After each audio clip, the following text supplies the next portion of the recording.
మళ్ళీ గౌతమ్ విషయంలో చాలా కోపంగా ఉంటుంది. అరవింద్ బాబు గారి మీద మీరు అలాగ పాయసం విసిరేయడం ఏమాత్రం కరెక్ట్ కాదని అంటుంది. ఆ తర్వాత గౌతమ్‌ని మీరు దయచేసి అరవింద్ బాబు గారికి సారీ చెప్పండి అని అంటుంది. కానీ గౌతమ్ మాత్రం నేను చచ్చినా సారీ చెప్పనని, నేనసలు ఏ తప్పు చేయలేదని, నువ్వెందుకని ఎప్పుడు అరవింద్ అరవింద్ అంటూ వెంట పడుతున్నావు అంటూ మళ్ళీని తిడతాడు.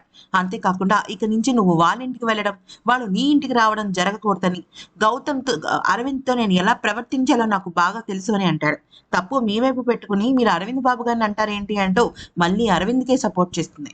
అయితే గౌతమ్‌కి మాత్రమే అసలు నిజం తెలుసు కదా! ఎందుకంటే అటు, ఇటు రెండిటి వైపులా ఇక్కడ ఆహ్, అరవింద్ గేమ్ ఆడుతున్నాడు.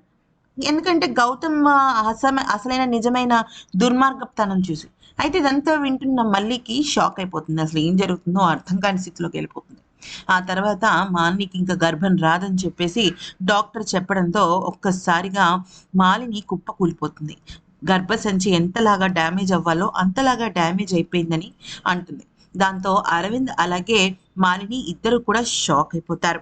ఇక ఆ తర్వాత ఆ మాలిని ఇంటికొచ్చి తన ఒక ఆవేశాన్ని, ఉక్రోషాన్ని ఇక ఏం చేయాలో అర్థం కాక ఇల్లు పీకి పందిరేసి ఏడుస్తూ అక్కడికక్కడే కూలబడిపోతుంది. ఇక వసుంధర ఎంత ఓదార్చినా కూడా ఏడుపు ఆగదనమాట. దాంతో అరవింద్ ఏమంటాడంటే, "ఊరుకో మాలిని, నీ తప్పు ఏముందమ్మా దీనిలో" అంటే, "నన్నొదిలేయండి. నేను వెళ్ళిపోతాను. నేనొక్క అరగంట సేపు బయటికెళ్ళొస్తాను.